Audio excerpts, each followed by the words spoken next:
Toyota Innova upgrade Android player sekali dengan 360 camera.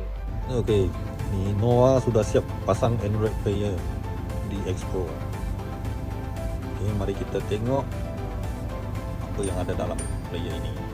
So ini Android operating system, so macam apps, Google Map, Netflix, Play Store, Waze, YouTube semua ada.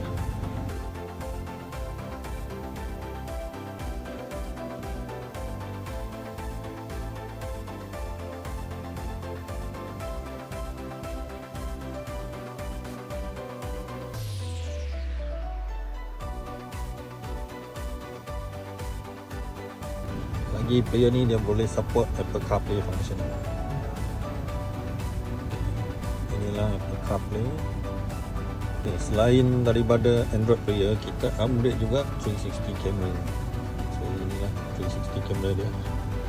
So dia punya view boleh switch 3D dengan 2D. Okay, view depan, view belakang, kiri, kanan, dan juga 3D view.